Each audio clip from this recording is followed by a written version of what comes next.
संक्रमण तेजी से फैल रहा है। अब 1 मई से 18 साल से ऊपर के सभी लोगों को वैक्सीन की शुरुआत हो जाएगी। ऐसे में लोगों के मन में वैक्सीन को लेकर बहुत से सवाल हैं कि वैक्सीन लगवानी भी है कि नहीं लगवानी, लगवानी भी है तो कब लगवानी है, पहले पॉजिटिव हो चुके हैं तो फिर अगर नेगेटिव होंगे तब लगवानी है, उसके बीच में कितने दिन होने चाहिए, क्या कोरोना पॉजिटिव हैं तो उस वक्त वैक्सीन लगा सकते हैं या फिर नहीं, वैक्सीन लेने के बाद भी अगर कोई संक्रमित हो जाता है तो इसका क्या खतरा है या फिर नहीं खतरा है, या वैक्सीन को लेकर लोगों के मन में डराने की बातों को लेकर के, अफवाहों को लेकर के और साइड इफेक्ट्स को लेकर के बहुत सी बातें हैं। इसलिए आज हम आपके लिए इन सारी शंकाओं को दूर करने के लिए, इन सारे समाधानों को दूर करने के लिए लेकर के आए हैं एक खास पैनल, क्योंकि कोरोना से लड़ने में वैक्सीन सबसे जरूरी है। वैक्सीन तो लगवानी ही है, लेकिन हर शंका का समाधान भी बहुत जरूरी है। आपके हर सवाल का जवाब देने के लिए हमारे साथ जो खास पैनल मौजूद है वो हैं डॉक्टर पीएन अरोड़ा, जो कि निदेशक हैं यशोदा अस्पताल के। हमारे साथ हैं एमसी मिश्रा, पूर्व निदेशक एम्स के। हमारे साथ डॉक्टर संजय राय हैं, जो कि रिसर्चर हैं कोवैक्सीन के।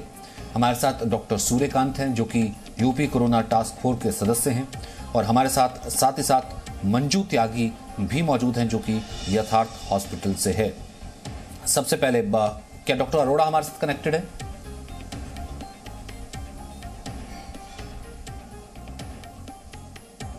ठीक है, सबसे पहले एमसी मिश्रा मैं आपके पास आना चाहता हूं। एक बहुत लोगों के मन में डाउट है, शंका है, लोगों के मन में बहुत सी चीजें हैं कि क्या करें क्या ना करें। पहला सीधा सवाल, सर पॉजिटिव से नेगेटिव होने के बाद कितने दिन में वैक्सीन लगवाएं? 2 हफ्ते बाद कभी भी लगवा सकते हैं। अगर आपको कोविड अभी रिसेंटली हुआ है, आप रिकवर कर गए हैं, रिकवरी के 2 हफ्ते के कभी भी लगवा सकते हैं। फिर आप 3 हफ्ते का टाइम भी ले सकते हैं, 4 हफ्ते, क्योंकि आपको अगर एक बार कोविड हो जाता है तो इतनी आपको अर्जेंसी नहीं रहती, क्योंकि कोविड की वजह से आपको जो प्रोटेक्शन बन गया है वो प्रोटेक्शन आपका काफ़ी समय तक लास्ट करेगा, इसलिए उतनी अर्जेंसी नहीं होती। बट अगर आपको कहीं जाना है, मान लीजिए अभी किसी ने मेरे से आज सुबह पूछा था ये सवाल कि मुझे 2 हफ्ते के बाद ट्रैवल करना है और मैं बाहर जा रहा हूँ तो लगवा के जाऊँ, तो कब लगवा सकता हूँ? तो आई थिंक ठीक होने के 2 हफ्ते बाद, और संक्रमण जिस दिन से शुरू हुआ है उसके 4 हफ्ते के बाद। ठीक है सर। डॉक्टर पीएन अरोड़ा, निदेशक यशोदा अस्पताल। मेरा अगला सवाल आपसे है सर। बहुत से लोगों ने सवाल पूछा है। सवाल यह है, क्या कोरोना पॉजिटिव है उस वक्त वैक्सीन लगवा सकते हैं? बहुत से लोगों ने लगवानी थी, कोरोना पॉजिटिव हो गए, तो ये बहुत कॉमन सवाल है। कोरोना पॉजिटिव है उस वक्त वैक्सीन लगवा सकते हैं? कोरोना पॉजिटिव है तो उस टाइम तो लगवाना किसी भी एंगल से जस्टिफाइड नहीं है। और उसमें जैसा कि डॉक्टर साहब ने भी बताया कि 2 वीक के बाद हम उसके, जब ठीक होने के 2 वीक के बाद आराम से लगवा सकते हैं, क्योंकि कोरोना के बाद भी कुछ सिम्टम्स आते हैं, इसके वैक्सीन के बाद भी सिम्टम्स आते हैं। फीवर होता है, थोड़ा सा स्लगिशनेस होती है, कुछ इसके 2-4% लोगों में साइड इफेक्ट्स देखे गए हैं। तो कोरोना पॉजिटिव में हम लोग इसको रिकमेंड नहीं।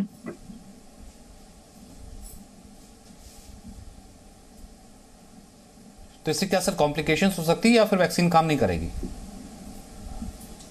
नहीं, उस टाइम जब कोरोना पॉजिटिव है तो उसका ट्रीटमेंट देना ज्यादा आवश्यक है। उससे उसको निकालना पेशेंट को, जो उससे के प्रॉब्लम्स हो रही हैं, तो उसको वो चैलेंजेस हमें ज्यादा जरूरी होते हैं पेशेंट को, कि उनको एड्रेस करना बजाय इसके कि वैक्सीन देना। उस टाइम वैक्सीन देना इज नॉट रिकमेंडेड। ठीक है सर। डॉक्टर संजय राय, क्योंकि आप तो रिसर्चर रहे हैं, कोवैक्सीन के साथ जुड़े रहे हैं, वैक्सीन ये बहुत से लोगों को हुआ भी, बहुत से लोग पूछ भी रहे हैं, वैक्सीन लेने के बाद अगर संक्रमित हुए तो कितना खतरा है सर? पहले तो मैं पूरी तरह से डॉक्टर एमसी मिश्रा ने कहा था, सहमत हूं कि नेचुरल इन्फेक्शन होने के बाद ज़रूरत नहीं है वैक्सीन की, क्योंकि जो भी ग्लोबल एविडेंसेस हैं 1 साल में हमने जनरेट किए हुए हैं, वह जो है ये सब सफिशिएंट है एविडेंस कि नेचुरल इन्फेक्शन जो है लॉन्ग टर्म और बेटर प्रोटेक्शन देता है किसी भी, अगर वैक्सीन से हम कंपेयर करें तो। जितनी जो 13 वैक्सीन हम पूरी दुनिया में इस समय लगा रहे हैं, ज़रूरत नहीं है कि इन्फेक्शन होने के बाद देने की, बट अगर लगाना है तो 2 हफ्ते रिकवरी के बाद, मतलब ओवरऑल जब सिम्टम शुरू होते हैं तो 4 हफ्ते बाद आप लगा सकते हैं। ये सेकंड क्वेश्चन में जो था कि ये आपका जब इन्फेक्शन किसी को तो उस समय लेना चाहिए कि नहीं, दो कारण से नहीं लेना चाहिए। एक तो अगर आपको इन्फेक्शन है, अब मैं सहमत हूँ उनसे कि नहीं लेना चाहिए, और इसलिए नहीं लेना चाहिए कि अगर आप संक्रमित हैं, लेने जाएंगे तो वहाँ पे लोगों को एक्सपोज करेंगे, सारे लोगों को, तो अननेसेसरली बाकी लोगों को एक्सपोज करके डिजीज को ट्रांसमिट दूसरों में होगा, इसलिए नहीं लेना चाहिए। सेकेंड, जो प्रॉब्लम हो रही है हाइपर इम्यून रिस्पॉन्स के कारण से हो रही है। आप ऑलरेडी एंटीजन है, मैं शरीर में वायरस है जो आपको प्रॉब्लम दे रहा है, एक और एंटीजन का ओवरडोज अगर आपने ले लिया तो वह जो है इम्यून रिस्पांस और ज़्यादा तेज हो सकता है और उससे प्रॉब्लम हो सकती है। तो इसलिए जो है इस कारण से जो है बिल्कुल नहीं लेना है किसी को भी, अगर कोविड है अगर अननेसेसरली वो ट्रांसमिट करेंगे। जो थर्ड क्वेश्चन आपका था, मैं थोड़ा सा रिमाइंड करा दीजिए, थर्ड क्वेश्चन क्या था वैक्सीन का?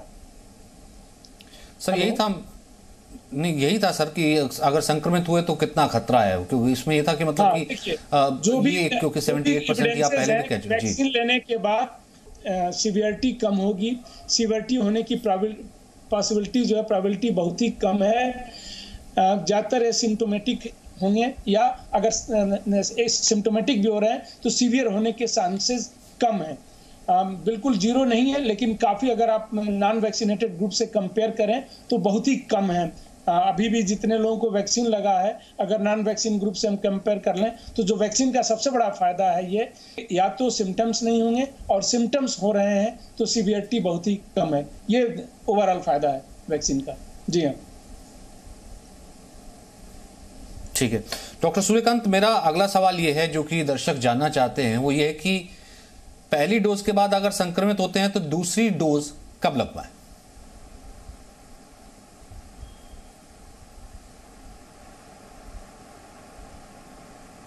देखिए, पहली डोज आपने लगवाई और उसके बाद आपको संक्रमण हो गया है तो नेचुरली आपको जो टाइम मिलेगा वो मिलेगा 6 से 8 हफ्ता। तो 6 से 8 हफ्ते के बीच में आपको टाइम मिला हुआ है अगली डोज लगवाने का। अब इस पे निर्भर करता है कि पहली डोज के बाद किस स्टेज पे आपको मिला है जो आपका शेड्यूल टाइम है। अगर जैसे डॉक्टर मिश्रा जी ने बताया या डॉक्टर राय साहब ने बताया कि नेगेटिव होने के बाद, एसिम्प्टोमेटिक होने के बाद, नेगेटिव होने के बाद 2 हफ्ता का टाइम गुजर गया है तो आप सेकेंड डोज लगवा सकते हैं। लेकिन अगर वो टाइम चल रहा है तो आपको थोड़ा सा पोस्टपोन करना पड़ेगा, यानी आप नहीं लगवा पाएंगे। तो इस पे निर्भर करेगा कि कोविड इन्फेक्शन आपको फर्स्ट डोज लगने के अगले दिन हो गया, हफ्ता भर हुआ, 10 दिन बाद हुआ, 2 हफ्ते बाद हुआ, कब हुआ, और फिर आपका सेकेंड डोज का टाइम कब है। तो अगर सेकेंड डोज के टाइम और नेगेटिव होने के बीच में 2 हफ्ते का टाइम आपको मिल गया है, सफिशिएंट टाइम, तो आप लगवा सकते हैं, वरना आपको पोस्टपोन करना पड़ेगा।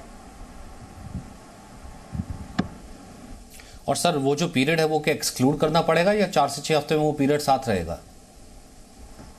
नहीं, वहां से रिक्वेस्ट भेजनी पड़ेगी कि देखिए वहां पे आपको रिक्वेस्ट भेजनी पड़ेगी कि मेरा भाई शेड्यूल टाइम ये था लेकिन अब मुझे थोड़ा सा टाइम बढ़ा दिया जाए, तो नेचुरली वो आपको थोड़ा सा डिले करवाना पड़ेगा अगर आप उस टाइम पीरियड में आ गए हैं तो। ठीक है। डॉक्टर मंजू त्यागी, मेरा अगला सवाल आपसे है जो कि दर्शक जानना चाहते हैं, वो ये है मैम कि क्या कोरोना वैक्सीन के किसी तरह के साइड इफेक्ट हैं? हर जगह आज इस शंका को मैं चाहूंगा कि आप अच्छे से और डिटेल्ड तरीके से दूर कर दीजिए। बहुत से लोग तो इसलिए जा रहे हैं, वो सोच रहे हैं कि अफवाह है, साइड इफेक्ट बहुत होते हैं। तो क्या कोरोना वैक्सीन की किसी तरह के साइड इफेक्ट्स हैं मैम? डॉक्टर त्यागी। देखिए, मैं डॉक्टर मंजू त्यागी हूँ, मैं एक फिजिशियन हूँ, आपसे हाथ जोड़कर विनती करती हूँ, सारे लोग वैक्सीनेशन कराओ। ये हमारी खुशकिस्मती है इंडिया की।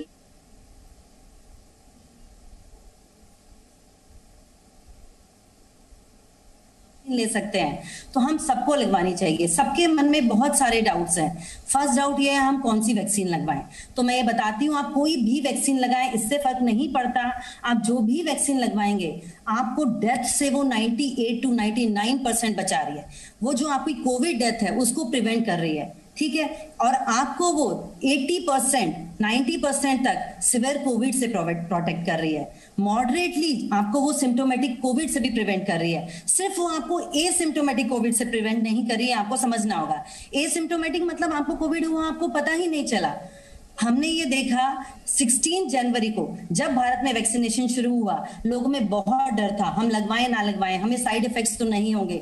डॉक्टर्स ने लगवाई, मैंने अभी तक हमारे हॉस्पिटल्स में, यथार्थ हॉस्पिटल में डेली 300 to 600 वैक्सीनेशन होते हैं। मैंने अभी तक एक भी सिवियर साइड इफेक्ट नहीं देखा।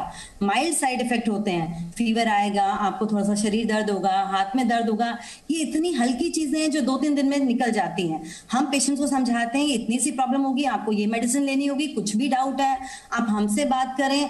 मेरा ये कहना है, पिछली बार जब कोविड हुआ था, डॉक्टर स्टाफ इतना इफेक्ट हुआ था, हम लोग इतने परेशान हुए थे, इस बार हम वो परेशानी नहीं देख रहे। वो अलग बात है कि हम अलग तरह की परेशानियां देख रहे हैं, ऑक्सीजन की थोड़ी कमी चल रही है, बहुत ज्यादा इस बार लोग अफेक्टेड हो रहे हैं, लेकिन एटलीस्ट फ्रंट लाइन इस बार बिल्कुल भी इफेक्ट नहीं हो रहे हैं। इफेक्ट हो भी रहे हैं तो वो उनको बहुत ही माइल्ड सिम्टोमेटिक कोविड हो रहा है, आपको ये समझना पड़ेगा। तो मेरी लोगों से विनती है, दिमाग से डर निकाल दें, वैक्सीन से कोई भी मेजर साइड इफेक्ट नहीं हो रहा है, बहुत माइल्ड से साइड इफेक्ट हैं, वो इस टाइम के कोरोना की परेशानियों को देखते हुए कुछ भी नहीं है। लोगों को ये डाउट आता है हम सब वैक्सीन लगा सकते हैं, हम कोई ब्लड थिनर ले रहे हैं, कोई स्टेरॉइड ले रहे हैं, सबका सॉल्यूशन डॉक्टर्स के पास है। वो आपको बताएंगे कि हाँ ब्लड थिनर से आपको कोई प्रॉब्लम नहीं, किस ब्लड थिनर में आपको क्या चेंज करना है, माइल्ड स्टेरॉइड ले रहे हो तो आपको कब लगवाना है। तो लोगों को ये मानना पड़ेगा, इस टाइम हम सबके पास बचने का एक ही रास्ता है, वो है वैक्सीनेशन। देखिए लोग मुझे कॉल करते हैं, मैम आपने कौन सी वैक्सीन लगाई, आपके हॉस्पिटल में कौन सी वैक्सीन लग रही है। तो मैं इस मीडिया के माध्यम से बताना चाहती हूँ, आप कोई भी वैक्सीन लगवाएं, इससे फर्क नहीं पड़ने वाला। कोई दूसरा विकल्प ही नहीं है, यानी कि कोई दूसरा विकल्प ही नहीं है। अगर आपको बचना है तो कम से कम बचाव अगर करना है तो वैक्सीन तो बहुत ही ज्यादा जरूरी है। डॉक्टर अरोड़ा, मेरा अगला सवाल आपसे है, वो ये है, दर्शक जानना चाहते हैं कि गर्भवती महिलाएं और जो गंभीर रूप से बीमार हैं, जो सीरियसली इल हैं, क्या वो भी वैक्सीन ले सकते हैं? देखिए, गर्भवती महिलाओं के लिए भी वैक्सीन में कोई साइड इफेक्ट नहीं है, वैक्सीन लगवा सकती हैं। और जो भी मरीज हैं या जो गंभीर रूप से बीमार भी हैं तो उनको भी वैक्सीन से कोई साइड इफेक्ट नहीं है, तो उनको हॉस्पिटल में आकर, अभी तो ये प्रचलन है और सुविधा है कि हॉस्पिटल में आके वो आधा घंटा रुकते हैं और वहाँ पे सभी सुविधाएं होती हैं। हम लोग लगभग 10,000 से ऊपर वैक्सीनेशन हो चुका है हमारे यहाँ अपने हॉस्पिटल में। एक भी व्यक्ति को, जिसमें जो जब हम 60 साल से ऊपर व्यक्तियों को लगा रहे थे तो उसमें बहुत मरीजों ने लगवाई, काफी मरीजों ने, जिनको काफी बीमारी आती, हार्ट की बीमारी थी, किडनी की बीमारियां थी, सबने वैक्सीन लगवाया और एक भी व्यक्ति को कोई भी साइड इफेक्ट नहीं हुआ। 10,000 से ऊपर वैक्सीनेशन हमारे यहाँ हुआ है। तो जैसे अभी डॉक्टर मंजू त्यागी बता दी थी कि उनके यहाँ भी वैक्सीनेशन हुआ, तो उनके यहाँ भी किसी को साइड इफेक्ट नहीं हुआ। हाँ, normal side effect like fever होना, थोड़ा सा लगिश होना, दिस शोज कि दिस वैक्सीन इज इफेक्टिव। और इसका एक बहुत अच्छा एग्जाम्पल सचिन जी मैं बताऊंगा आपको कि जिस टाइम पहली दफा हम लोगों के यहाँ जो पहली वेव आई थी उसमें हमारे डॉक्टर्स और हेल्थ वर्कर्स वैक्सीनेटेड नहीं थे। उस टाइम हमारे यहाँ तकरीबन 200 के करीब स्टाफ हमारा बीमार हुआ और एडमिट हुआ। और इस बारी सेकेंड वेव जो कि बहुत खराब है, उसके अंदर आज तक एक भी स्टाफ एडमिट नहीं हुआ है, क्योंकि सारा स्टाफ, सारे डॉक्टर्स डबल वैक्सीनेटेड हैं। और जिनको हुआ भी तो बहुत माइल्ड सिम्टम्स हुए, जिनको हुआ, कुछ लोगों को हुआ, कुछ डॉक्टर्स को हुआ, लेकिन क्योंकि वो डबल वैक्सीनेटेड थे, उनको वैक्सीनेशन दोनों हो चुके थे, तो बहुत कम हुआ। इतनी बड़ी पॉपुलेशन को, जो पूरे वर्ल्ड की इतनी मैसिव पॉपुलेशन का एक हिस्सा है, 80 से 85 करोड़, उनको वैक्सीनेट करना और एक सिस्टम बनाना, कितना वक्त आपको लगता है कि थोड़ा सा सिस्टमैटिक होने में लगेगा और कितनी जल्दी हम इसे अचीव कर सकते हैं? देखिए, ये बात ठीक है कि हमारे पास वैक्सीनेशन का अनुभव बहुत है। हम दुनिया के लार्जेस्ट वैक्सीनेशन प्रोग्राम को रन कर रहे हैं रादर। इसके पहले हमारे पास चाइल्डहुड वैक्सीनेशन का बहुत बड़ा अनुभव है, वैक्सीनेशन प्रोडक्शन का भी हमारा बहुत अनुभव है, डिस्ट्रीब्यूशन का भी है। और presenting B news app available on Google Play and App Store. Download it now.